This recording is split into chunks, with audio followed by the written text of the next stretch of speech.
We are on the second day of this global satsang. Day before yesterday, Pujya Swamiji spoke, and today it is my turn. As the global Bhagavad Gita convention was coming to an end, there were many queries from many devotees that when will be the next online sessions. So there was discussions, and this global satsang was planned.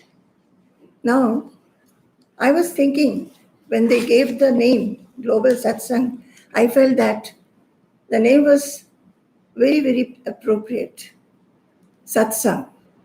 And in my mind, I felt that in the Satsang, we can be discussing many things for any spiritual seeker who wants to progress on this spiritual path. We have satsangs in our ashram every day. And sometimes texts are taken. Sometimes maybe 1 or 2 shlokas will be discussed for days together. Sometimes there will be questions on why we are not able to retain what we hear, or why, in spite of listening to all the sessions, reading the scriptural texts and contemplating, meditating, still we are not able to be free of the traits in the hands of which we suffer. Generally in the ashram, there are ashramites, renunciates, and sometimes devotees come, not sometimes, mostly, except in the last 7 months, we have not been any visiting devotees. So there will be devotees staying also, seekers of truth, who are eager to spend their time in Guru Sannidhi. So in these satsangs, which take place in the ashram, we talk very freely. And I felt that this global satsang, at least for me, I will be conducting in a very relaxed manner, but with a lot of intensity, lot of seriousness and sincerity, and feeling that most of you would like to progress in this path, and you would like to come along with this satsang, ask questions, whatever you hear, you must ruminate over that and try to assimilate it and live it in your own life. Become what we listen or read. That is actually the life of a spiritual seeker. We start with reading.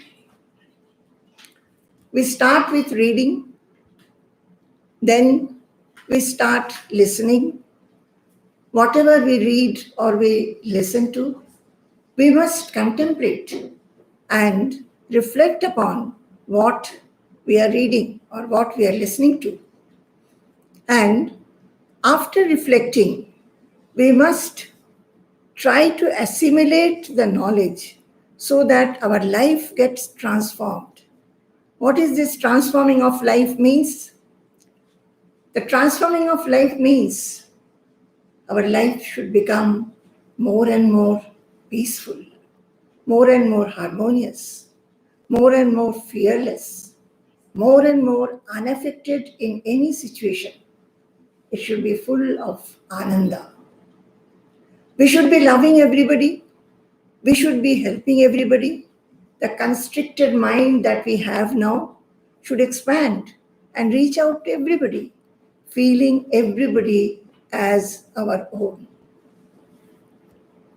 So, this is what I felt I will have in my satsang. Before I start saying anything, and we see how it goes on, I would like to chant the usual slokas of Guru Vandana. That I do. Again, I say I will try. I don't know whether I will be able to chant well to my satisfaction. But anyway, it is not more for my satisfaction that I chant. It is my surrender. It is my giving myself at the feet of the Guru, asking his blessings, so that whatever is truth, whatever is beneficial for all the seekers, even for me, should come out of my mouth. This satsang is not, I am talking to you. This satsang is for me also. Because satsang means association with the Sat. And any satsang should uplift the mind. Swamin Namaste Nataloka Bandho Karunya Sindho Patitam Bhavabdho Mamuddharatmiya Kataksha Drishtya Rijvyati Karunya Sudhabhivrashtya Swamin Namaste Swamin Namaste Swamin Namaste Swamin Namaste Jnanaswarupam Nijabhavayuktam Anandamanandakaram Prasannam Yogindramedhyam Bhavarogavadyam Srimad Gurum Nityamaham Namami Srimad Gurum Nityamaham Namami. I prostrate at the feet of my Guru. And my love to all of you, all who are listening. So I was saying, what is this satsang? What does satsang mean? And other day when Swamiji started his satsang, he explained very well, what does satsang mean? Sat means the association with the Sat. What is Sat? Sat is whatever is real, whatever is eternal, and whatever is changeless and imperishable. So are we in the association of Sat? We are not. If we look into our lives, we will find that we are associated with the Asat all the time. We are associated with everything that is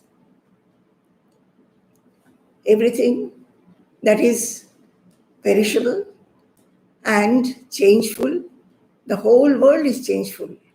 Our body is changeful. Everything that we associate with is only impermanent. And in this impermanence, we try to find happiness. We are dealing with things we want to possess. We have got so much of expectation and we have got so many desires. We feel that if we acquire this or achieve this, we will become happy. But since those items from which we want happiness, those are themselves perishables, we never get any everlasting happiness. I think all of us know that. So we are surrounded by Asat. All the thoughts that we have are all changing, all impermanent, perishables. Our activities are so, everything is that. So To get rid of this unhappiness, unpeacefulness, what we acquire in remaining associated with the unreal things or the asats or the perishables, what should we do? The answer is very clear. We must associate with the Sat, that which is changeless, that which is imperishable, that which is eternal. And what is that? That is our real identity. That self is the I. It is not the body. We are the self, the soul. The body and the soul are different. Our real identity is that which is changeless and imperishable, which is eternal, which is only one, birthless and deathless. I think all of you know this.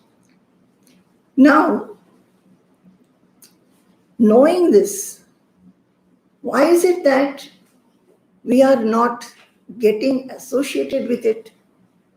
Because we find short-lived pleasures in the things outside us. Now, satsanga is that sangha, that association through which our mind will be uplifted. That is, somebody who knows about this Sat, knows about that real identity, which is eternal, which is imperishable. We must hear from that somebody. Or we should read ourselves about it from somewhere. That is through reading or listening. We must get associated with the Sat. We must think about the Sat. What is this identity that we are talking about? What is this that is inside us, which enlivens us? The Atma or the soul. What is it? And slowly we understand that the Atma or the soul that I am, which is very, very different from body, mind and intelligence, which are changeful. The same Atma is everywhere. It is the universal self, the Brahman. But that we will know gradually, slowly, steadily, as we progress in this path of spirituality. Now we are talking of satsang. And why a satsang is absolutely necessary. You know, many people do not know that we have to look into ourselves. We have to look into the real identity that I am. We must know about this Atma. We must know about the qualifications or the attributes of this Atma, that if we are able to remain anchored with the self or God, then we will not have any affectations in life. We will have eternal peace and happiness. In spiritual texts, you will find there is no difference between Brahman, between Paramatma and God. In Srimad Bhagavatam, there is a sloka, Vadanti tat tattva vidaha tattvam yad jnanam advayam brahmeti paramatmeti bhagavan iti shabdyate. That universal self, whom we call Brahman, that is also called Paramatma, that is also called Bhagavan or God, the Supreme Lord in the devotional texts. They all have the same attributes. All are taintless, unaffected, one without a second, Advaita, changeless, birthless, deathless, eternal, imperishable. So, we may think about self or soul, or those who want to think about God in his various forms can think about God also. But the aim is this. What is the aim? Aim is this. We must understand that this is the supreme. What is the supreme in life? To be happy and peaceful in life, to be fearless in life, we should slowly recede from our association as far as possible from the asat, and we must have our association more and more with the sat and those who can expose us to the sat.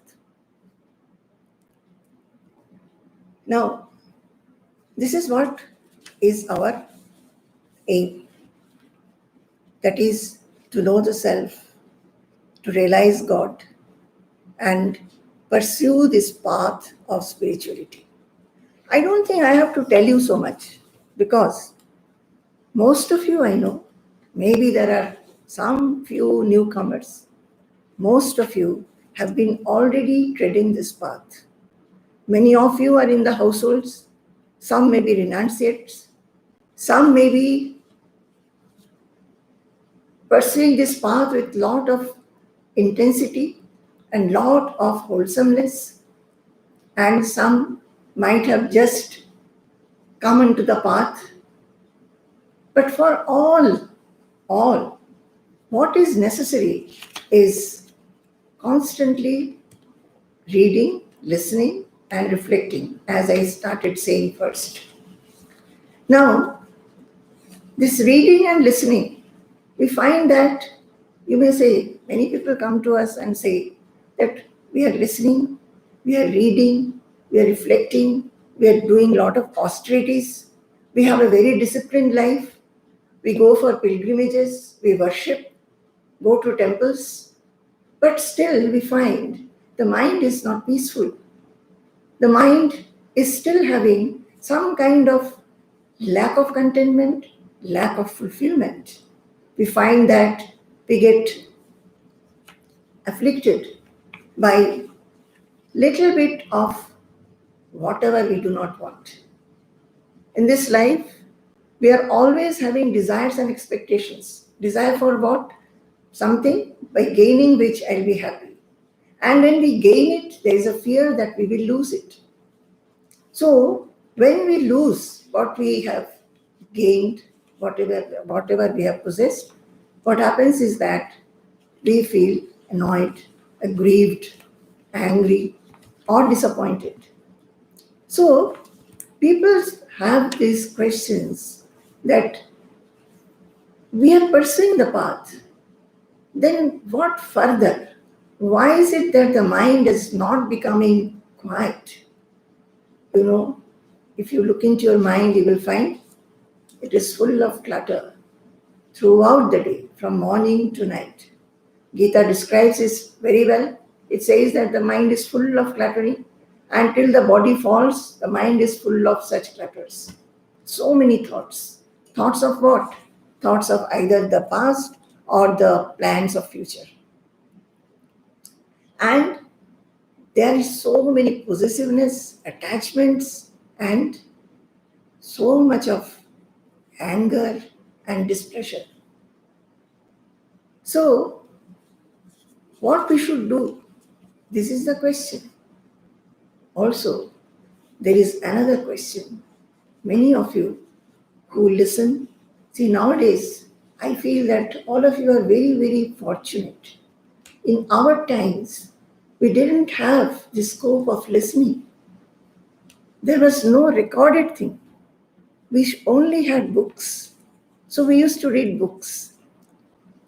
So here also, many of you may be reading the scriptural texts, say Bhagavad Gita, or maybe going for scriptural classes, pursuing it in your own houses, listening to many talks. But again you say, what more? What next? I'm not able to go beyond my shortcomings. I get angry, I get fearful, I hurt people by my words, and I do not know why my mind is so restless. What further? Here comes the satsang. You must, only by listening, only by studying, it doesn't help. You must listen directly from a realized soul, a saint. Even if you are not doing, see, when this Bhagavad Gita convention was coming to an end. As I said, so many questions were there, so many queries were there. When is the next satsang? When will we be able to see Swamiji again? So this seeing, and these days it is seeing, because of Corona, nobody is able to come. More than that, one must come and sit at the feet of the Master and listen. Gita says, Tadvidhi pranipatena pariprashnena sevaya. So one must come and with lot of humility, doing pranam, doing some seva, one must come at the feet of the Master and ask questions. Vivekachudamani also says this, that Tamaradhya Gurum Bhaktya Prahva Prashraya Sevanaihi.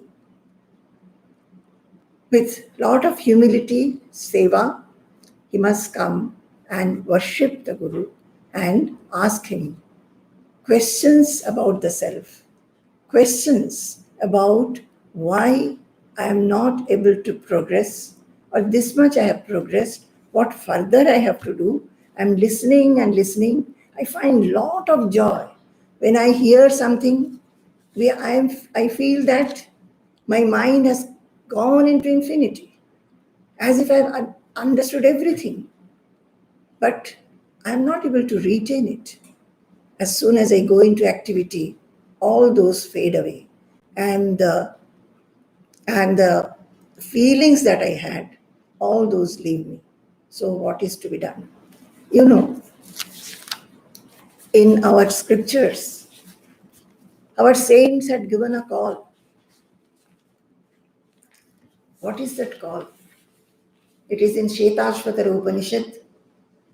I'll chant it.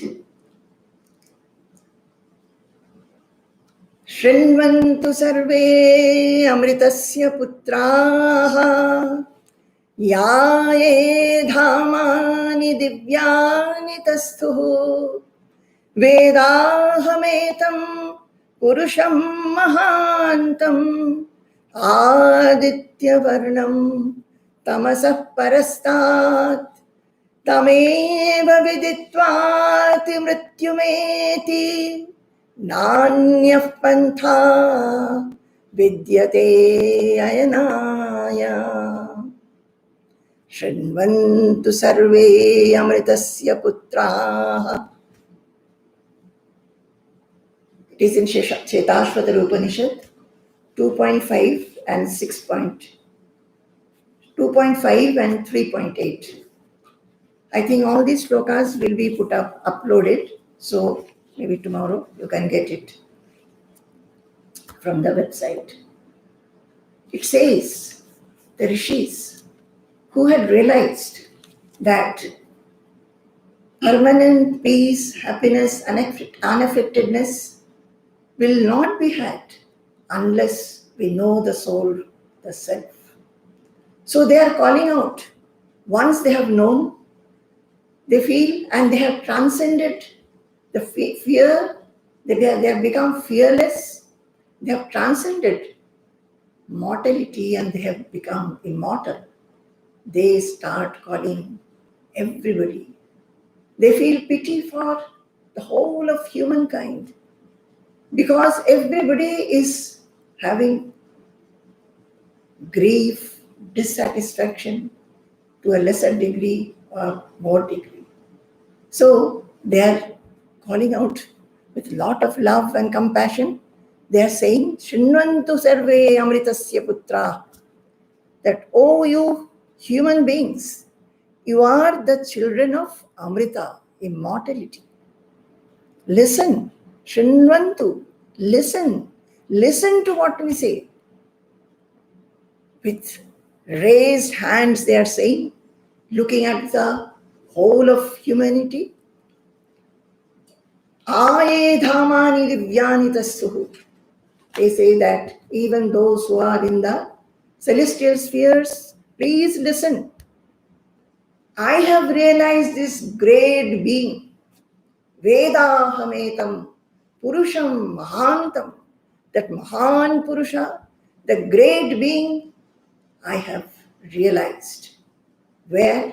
In my own insight and in the whole of the universe. I have realized him. Knowing whom? There is no fear in this world. There is no death in this world. And if you also want to become immortal like me, please know him. And this, he says, this great being is Aditya Varnam. He is self-effulgent like the sun, always brilliant. What is our mind like? My dear children, what is our mind like? Most of the time, our mind is full of anxiety, fear, worry, tension, stress, indecision, darkness. We do not know what to do, how to get rid of them. We do this, we do that, we go there, we go here. But we are not able to make our mind always brilliant, fully brilliant. There is a state inside us which is fully brilliant, brilliant like more than the 1,000 suns. So he's saying, Aditya Varnam. Aditya means sun, effulgent like the sun. Tamasa Parastat, it is beyond all darkness. Do we not want to go beyond darkness? I think all of us want to go to such a state where there is always happiness, always brilliance, always love and peace, always there is fellow feeling for others. The state where the mind simply expands and reaches out to everything, every creature, understands their sukha and dukkha as one's own. Tamasa Parastat. And he says, Tameva viditva ati mrityumeti. Only knowing, Tameva viditva, only knowing that great being, which is my real identity, who is within us. Actually, it is there. We don't have to know it. Only because we don't look inside, we don't find him. Tameva viditva atimrityumeti. Only knowing him, we can go beyond death. That is, only knowing him who is deathless, we can become immortal. Nanyah pantha vidyate ayanaya. To become immortal, there is no other path. This is what they are saying from time immemorial. Our scriptures are so old. Years and years and years. Who started saying this? Who started telling this to human beings? And it has come down to us through our gurus, one after another. And till now, it is burning like a lamp, which is effulgent, brilliant, never becomes dark. A lamp also gets extinguished if there is no oil in it. If there is no wick, oil may be there, but the wick might have been burnt off. This lamp, which is the lamp of effulgence, never gets put off. It is there, always burning and burning.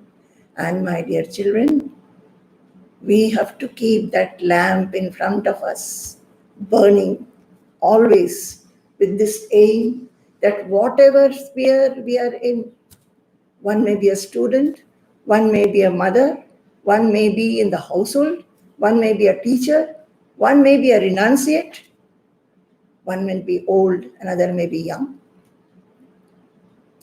We have an aim in life. And that aim has to be pursued. That aim has to be loved. We must know that aim is the surest friend, the surest refuge, the greatest companion, and we must love it dearly. We will do everything in our life, all the duties and all the responsibilities that the Supreme Lord has given us in our respective spheres. We must do all that very, very well,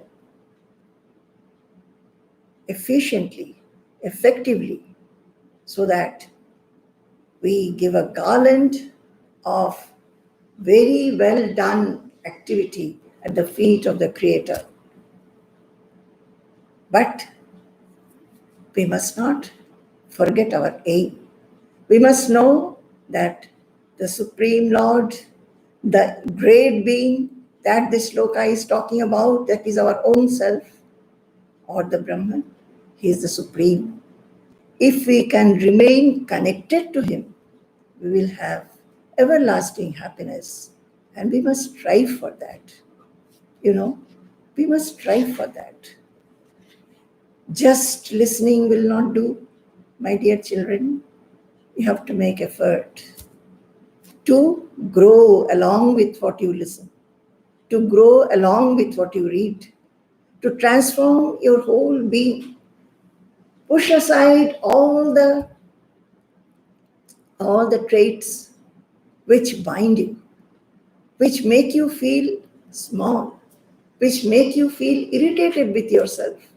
Simply discard them and bring about the good qualities and flower forth like a full bloom flower, not wanting any appreciation from anybody, not wanting anybody's good comments, just flower forth as an offering to the Creator who has created us, the Supreme Lord. So, how do we start? How do we start? I have always felt that first is the interest, and one is very, very fortunate when that interest develops. I think it develops in different people in different manner. Some might hear some talk, spiritual talk, likes the speaker, likes the talk, feels inspired. Oh, such a path is there, and start moving on that path. Some may just read books and feel like that. So that interest has to be developed. And once the interest is developed, it is only walking. Every day the walk, the treading the path should be very, very joyous, delightful. And that will be, definitely will be. I feel that from my experiences, I can say, as I was telling you, we were not so fortunate as you are. You are listening to so many kinds of talks. When the cassettes came and we could record the talks, everybody was happy because we can listen to many talks here and repeatedly here. Then there were days of CDs. Now it is days of YouTubes, live stream. Sitting at home, we can listen to various masters, various spiritual talks. And we should not be only listening. We should have a regular path to tread on. Tread on, knowing that there is an aim in my life. There is a higher purpose in my life. I remember when I was young and I stepped into this path, I think I had only few books to read.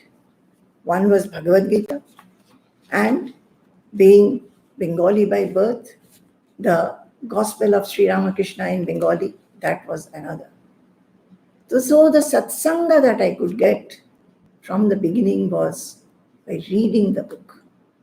When I read, I would feel that I am sitting where Ramakrishna Dev is sitting, talking to Swami Vivekananda and others who were not sannyasis then, other devotees. And that was a satsanga. So that is how through reading we have satsanga. And we have satsanga when we listen. And the best of satsanga is when we actually go and sit at the feet of a master and listen from him. I've always felt that our days will be full of happiness and delight of this spirituality, of divinity, if we can feel always how blessed we are. All of you, my children, you are very, very blessed. All of you who are listening, you cannot imagine what blessedness you have had. Fortunate you are, because somehow you have been exposed to this path of spirituality, which tells us again and again what is the aim of life, tells us and pleads with us, shows us the way, and helps us to tread this path, to reach that focal point, the core, remaining where we become absolutely, everlastingly happy. So the first thing, from the time we get up in the morning, I would like to say, my dear souls, we should be filled with a blessedness. And throughout the day, whatever we do, we should be feeling blessed. How will we feel? Because there are moments when those moments are not at all favorable, may not be favorable, may not be delightful. We should step back, think that I am the soul, and remaining anchored there, I am doing everything. It may not be a knowledge as such, it may be a knowledge as such, it may not be a realization, but you must remember it again and again. So, first thing is, fill the mind with blessedness and gratitude. What is the gratitude? Gratitude is that somehow, by God's blessings and grace, I've been exposed to this path and I feel delighted. I feel a compulsion to tread this path. That gratitude to God, the Supreme Lord, that we must have. And we must remind ourselves that human life has a higher purpose. Human life has a higher purpose, and the purpose is what? The purpose is to realize the self or God, as I have been constantly saying from the time I have started. Because, it is not enough to say it once. Just like a nail, if you want to hit a nail and put it fix it on the wall, you have to hit many times. And only then the nail goes inside and gets stuck. And after that, even if you try many times to take it out, you will not be able to, unless with some other instrument. So to have the aim fixed in our minds, to have it burn like a flame, unflickering, steadily it should be burning. We have to talk about it, hear about it, listen about it again and again.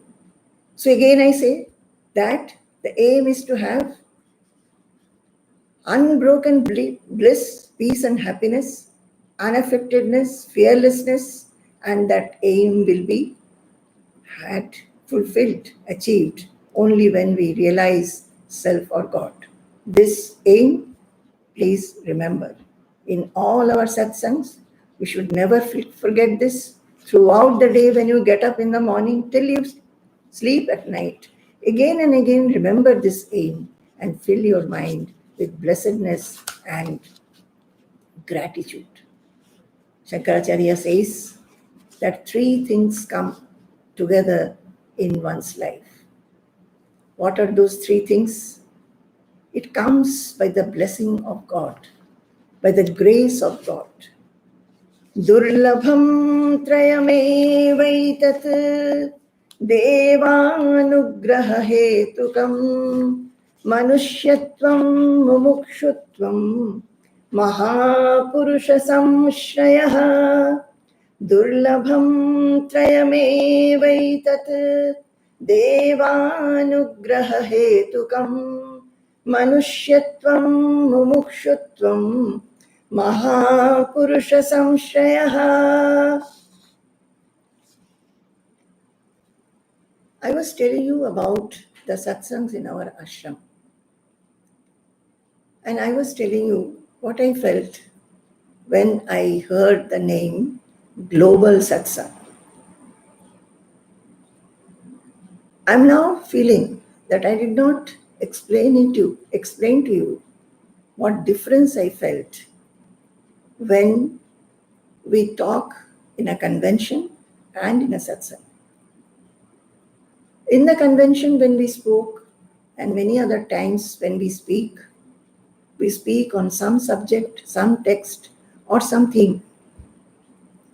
In the satsang, we will be discussing with you how we can make our whole day divine. I'm telling you, in the morning you get up, think that you are blessed, think of the self, and have these feelings till the night. How will you do it? I felt that I will be teaching you some shlokas which will be very, very useful for you to remind you of the aim, which will not allow you to get distracted from the path. You should make your effort to learn them, remember them, or at least remember the import of those shlokas. This is one shloka like that. What is that shloka?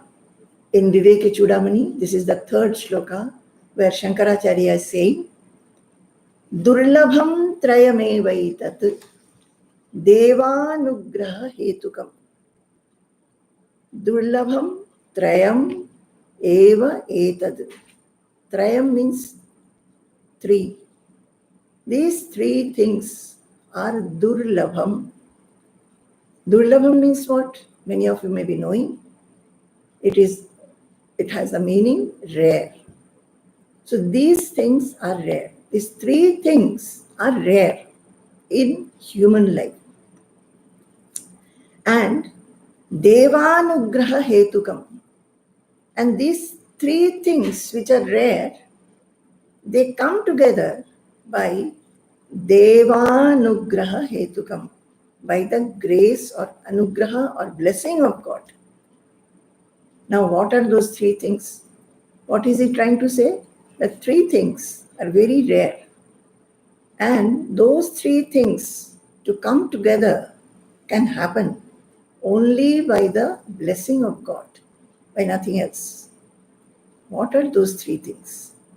Those three things are Manushyatvam, human birth, humanhood.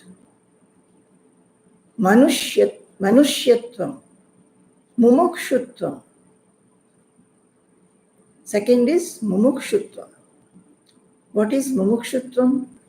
That is the burning desire for liberation. I'll explain. And third one is Mahapurusha Samshrayaha. That is the loving and caring association of a Mahatma or a Mahapurusha. A Mahapurusha who protects, who loves, who cares for you. And all that love and care is much more than what we get from our parents, our near and dear ones. So Shankaracharya is saying that these three things are rare, which has come about together by the blessings or grace of God. That is, first is Manushyatvam.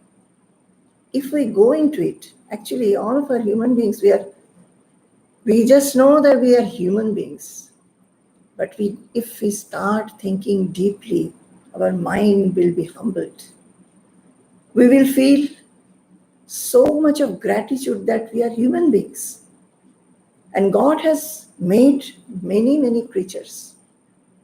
We could have been born as insects, reptiles, other animals, birds, so many things. But He has given me the humanhood. So what is the difference between the other creations and humans? Human beings have been given mind and intelligence. That is, by mind and intelligence, especially intelligence, what we can decide, we have discriminating power. Intelligence has discriminating power. It can discriminate between what is good, what is bad. Not the simple good and bad. That this food is good and that food is bad. If I take that food, my stomach will be upset. If I take this food, my health will be nourished. Not like that. It is a simple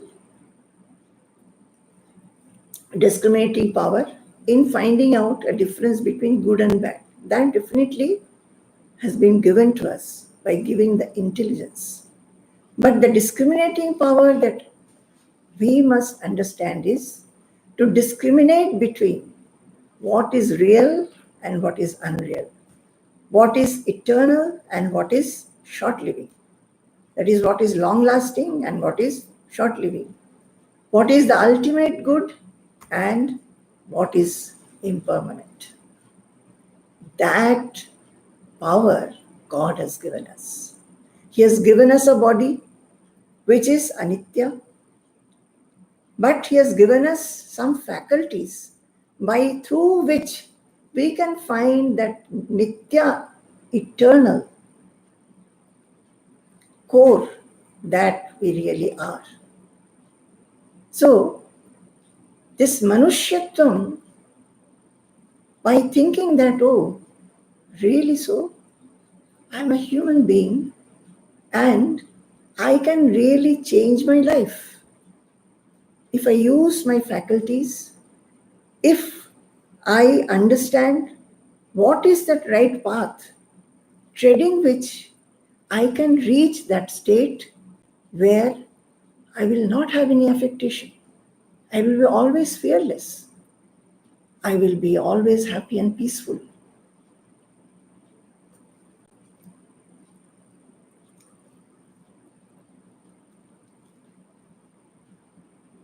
So,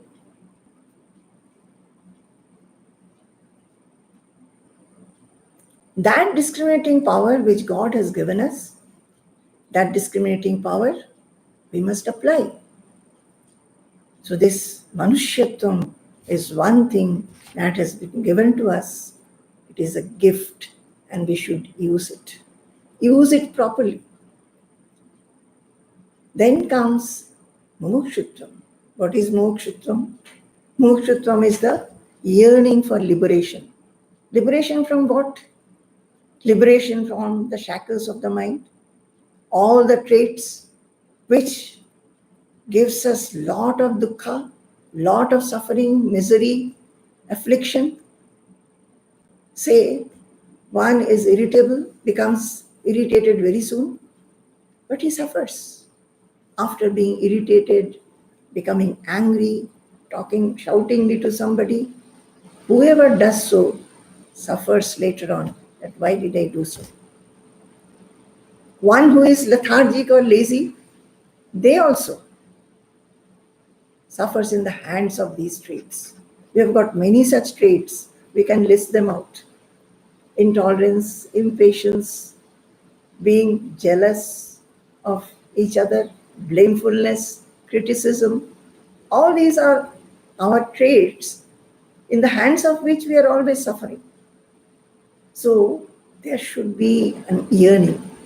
At some time we must think that what are these traits which make me suffer?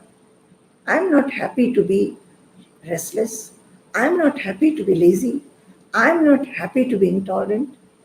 How can I get out of this? How can I transcend this? So the inquiry has started. A small mumuksha has taken seed in the mind. And this mumuksha is liberation from the shackles of the mind, from the hands of everything that binds us, our attachments, our possessiveness, our feeling jealous of others, all these things.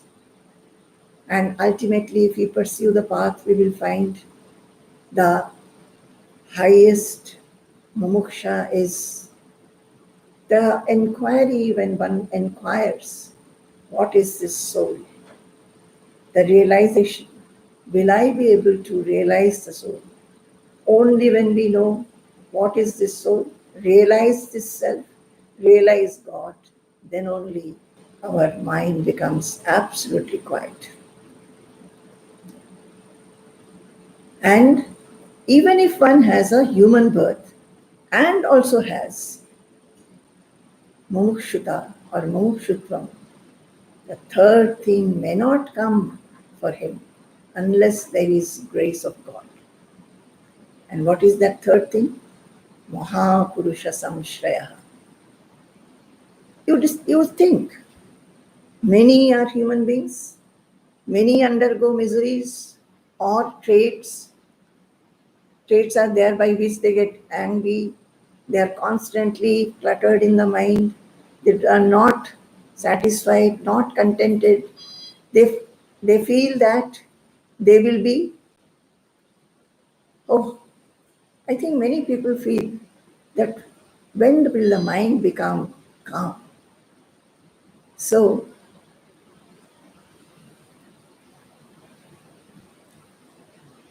it's raining. It's okay? So people having had the human birth also, humanhood, and the a little feeling that, I must become quiet. Why is it that my mind is always